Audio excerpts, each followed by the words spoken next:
영상 계속 이어서 말씀드리겠습니다. 326쪽에 이야기하는 존재로서의 인간이라고 되어 있습니다. 거기에다가 여러분들이 이거 알아둬야 될 거는 이제 이야기하는 존재라는 뜻은 내가 나의 생각이나 느낌이나 살아온 과정에 대해서 이야기를 한다는 거예요.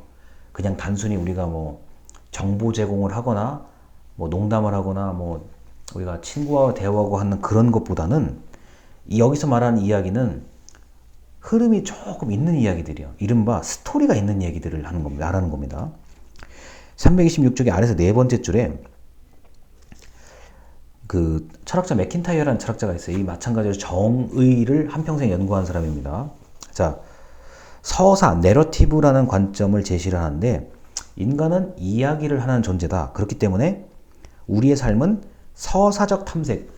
야, 김영재라는 사람이 어떻게 이렇게 되었는지, 옛날에 뭐를 했는지, 왜 저 사람이 이런 말을 하는지, 이런 주장을 하는지, 그런 것들에 대한 게 서사예요.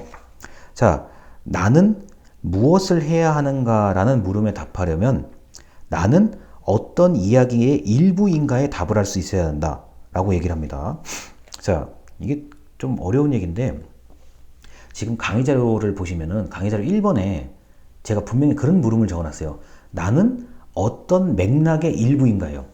자, 내가 나 혼자의 경험을 가지고 얘기를 할 수도 있는 거고, 뭐 나의 생각을 얘기를 할 수도 있는 건데, 우리 가족이라는 그 맥락에서 나는 아들이냐 딸이냐 엄마냐 아빠냐 이렇게 생각을 하셔도 되고요. 나는 우리 과에서, 나는 우리 동아리에서 그 나름대로의 흐름, 뭐 1학년, 2학년, 3학년, 4학년의 흐름에서 나라는 사람은 어떤 존재인가, 그거를 찾자는 얘기예요. 그렇기 때문에 지금 이 맥킨타이어라는 철학자가 얘기하는 거는 거시적인 철학이라기보다는 굉장히 미시적인 접근을 시도하고 있는 겁니다. 나에서부터 찾고 있는 거예요. 자, 그러다 보니까 자, 이 327쪽에 위에서 9번째 줄에 이런 얘기가 있어요. 도덕적인 고민은 내 의지의 행사라기보다 내 삶의 이야기를 해석하는 것에 가깝다. 자, 다시요.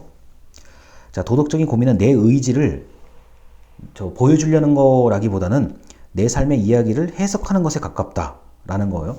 자, 2022년에 나는 한국 사회에서 어떤 삶을 살고 있는지, 나는 우리 학교에서 어떤 삶을 살고 있는지, 나는 우리 과에서 어떤 삶을 살고 있는지, 나는 우리 가족에서 어떤 삶을 살고 있는지, 뭐 이런 것들이요. 자, 이런 것들에 제가 컨텍스트라고 돼 있어요. 그러니까 스토리라는 것보다 약간 더 그 시간의 그리고 깊이가 있는 얘기를 컨텍스트라고 보통 표현을 하거든요. 그래서 그런 것을 가지고 우리가 도덕을 또는 정의를 접근해야 되는 거 아니냐라는 얘기입니다. 자, 그래서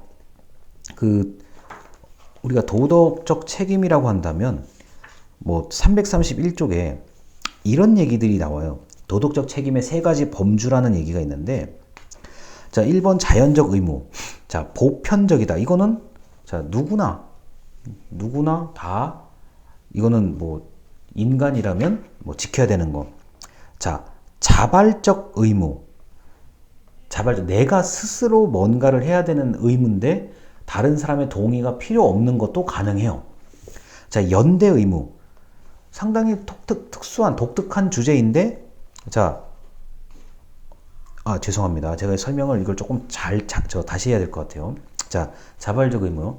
자발적 의무는 자, 나에 관련된 건데, 자, 내가 누군가에게 동의를 좀 구해야 되거나 또는 요청 또는 자문을 구해야 되는 그런 의무에 속하는 거고, 연대 의무는 자, 특수하기는 한데 뭐 굳이 합의 없더라도 나나 너나 우리가 뭔가를 해야 된다는 그런 논리로 보시면 되겠습니다. 그래서 이거를 이제 구분을 해서 또 설명을 하려는 논리들이 있어요. 그래서 우리 그 332쪽부터 보면은 가족의 의무라고 돼 있는 게 있습니다. 자, 가족의 의무에 대해서는 뭐 우리가 굳이 설명하지 않아도 사실은 이건 본능적 영역에 속해요. 우리의 자녀, 특히 뭐 우리 아빠, 엄마 이런 개념은 그 아주 특수한 그리고 본능적인 영역에서 나오는 도덕적 책임이라고 보시면 되는 거고, 자, 그리고 333쪽에 프랑스 이제 혁명에 관련된 거는 이제 공동체에 관련된 의무라고 보시면 될 것 같아요. 자, 그리고 그 334쪽에 그 에티오피아 유대인 구출 작전이라고 한다면은 이것도 예전에 그 상당히 논쟁거리가 됐던 뭐 그 얘기긴 한데, 자, 이거는 이제 도덕적 책임에서 과연 이런, 자, 나하고도 특별한 관련이 없는, 우리 가족과도 관련이 없는 이런 일에 대해서는 이걸 어떤 도덕적 책임으로 분류를 해야 되는 것인가 라는 이제 문제를 제기하고 있는 겁니다. 자, 그리고 그 337쪽에 맨 위에 또 이런 또 그 독특한 얘기가 또 하나 나와요. 자, 시민들이 충성심과 동질성으로 묶여 있다면, 자, 외부인 남들보다는 서로 충성심과 동질성을 느끼는 사람들이 의무감을 가지게 된다. 자, 이게 뭐 애국심 같은 경우가 이게 대표적인 거거든요. 우리가 이제 월드컵 뭐 응원할 때도 여러 번 느끼시겠지만, 또 올림픽 응원할 때도 느끼셨겠지만, 이게 일종의 애국심도 당연히 포함이 되고 동질성, 자, 뭐 한국인이라는 동질성도 있고요. 그 다음에 나름대로의 충성심, 뭐 누구에게 특정한 사람에게 충성을 하는 건 아니지만 이제 굉장히 애정을 가지고 보는 거죠. 자, 그래서 애국심, 충성심, 동질성 이런 것들이 나름대로 의무감 그리고 도덕적인 어떤 감정을 일으키는 것에 대해서는 뭐 그게 크게 뭐 이론의 여지가 없습니다. 자, 그래서 그 책을 넘겨보시면은, 자, 그 이미 저 국경 순찰에 관련된 얘기가 나오고요. 338쪽입니다. 이건 뭐 이제 그 멕시코와 미국 그 사이에 그 지금 높은, 자, 담장을 설치하고 있는 일이 지금 미국 사회에서는 대표적인 이제 얘기고요. 이제 우리나라 같은 경우도 이제 외국인 자 노동자 그리고 이주민들에 대한 얘기가 슬슬 나오고 있죠. 자, 그리고 341쪽에 미국산 A용 뭐 이거, 자, 우리나라 물건을 사자라는 얘기, 그 다음에 얼마 전에 있었던, 자, 일본 물품 사지 말자는 얘기, 이거하고도 또 연관이 되는 문제들입니다. 자, 그래서 이렇게 굉장히 많은 얘기들이 있어요. 그리고 344쪽에 세 번째 문단입니다. 자, 자부심과 수치심은, 자, 정체성을 공유한다는 전제로부터 나오는 도덕 감정이다. 아, 우리나라 사람들, 뭐 한국 사람들 외국 나가면은 뭐 항상 이렇게 똘똘 뭉쳐서 모든 걸 잘 해내기도 하지만 가끔은 이런 거 있잖아요. 뭐 우리나라 사람이 외국에 관광지에 가서 이 낙서하면 안 되는데 자기 이름 써놓고 막 이러면은, 그거 보면 이제 그게 만약에 뉴스에서 이제 우리나라 사람들이 보면, 아, 쟤 때문에 나라 망신시켰다. 그 다음에 우리가, 아, 이거는 진짜 우리가 수치스럽다. 우리가 왜 이렇게 살아야 되는가. 그 얘기 백발백중 나오거든요. 이 자부심과 수치심이라는 얘기도 정체성, 우리 사람이라는 정체성이 없으면 이게 크게 발휘가 안 돼요. 아니, 우리 대학교 학생 중에 뭐 어떤 학생이 하나가 잘못했대. 그래서 뉴스에 나와서 지금 댓글이 수십 개가, 수천 개가 달렸대. 그러면 이제, 아, 이게 또 우리 대학이 또 무슨 문제가 있는 거구나. 뭐 어쩌고 저쩌고 하고.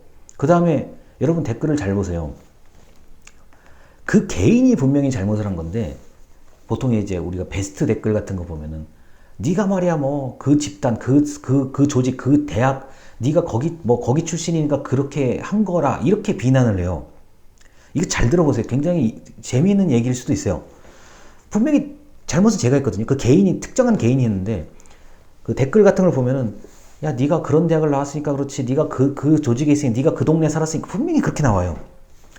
그러니까 이게, 이 정체성이라는 게 학교, 직장, 동네, 지역, 국가, 이게 전체적으로 다 나타난다는 점에서 좀 특징적입니다. 자, 그래서 이렇게 그 자부심과 수치심, 애국심, 충성심, 동질성, 정체성, 이런 얘기들이 전부 이게 그 감정적 영역에 이게 다 이제 있는 것들이고, 이거를 이제 도덕적 책임, 자연적이냐, 자발적이냐, 연대 의무가 있느냐 가지고 이걸 구별을 하기는 하는데, 이게 구별도 되기는 하지만 어떤 순간이 되면은 섞여요. 섞이기도 하고, 그 다음에 방금 말씀드린 거요. 이게 이런 내용들이 내 삶의 어떤 맥락이냐는 거예요. 어떤 맥락에서 이게 적용이 되느냐. 그리고 내가 남한테 또는 다른 사람에게 나의 이야기를 할 때 이런 것들이 나한테 어떤 영향을 줬기 때문에 나는 이렇게 생각을 했다, 나는 이렇게 살고 있다. 이게 컨텍스트예요. 여기서 국어 국문학이나 영어 영문학, 뭐 이렇게 문학을 전공하시는 분들, 그리고 사학을 전공하시는 분들은 컨텍스트가 굉장히 중요한 논리예요, 이게요. 자, 그리고 이제 철학을 전공하시는 분들 입장에서도 학파. 나는 저 스승으로부터 영향을 받아서 내가 이렇게 됐고, 나는 뭐 다른 후임자, 후배들한테 이렇게 영향을 줘서 전파시키는 거. 이게 학파의 얘기예요, 결국에는. 그러다 보니까 짧은 시간에 이렇게 좀 압축해서 얘기를 드리려니까 제가 이제 제대로 전달 못하는 부분이 있긴 한데, 공동체라는 거는 아주 정밀한 철학적인 접근도 필요하지만 이제 내 마음, 내 감정에서 나타나는 것들. 우리나라에서 대한민국 사회에서 가족은 이래야 하는 거야. 미국 사회에서 가정은 이래야 하는 거야. 근데 왜?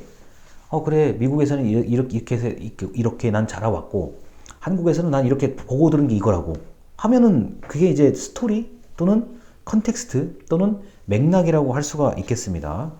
자, 이렇게 해서 공동체에 대한 설명 355쪽까지 얘기를 모두 마치겠습니다. 감사합니다.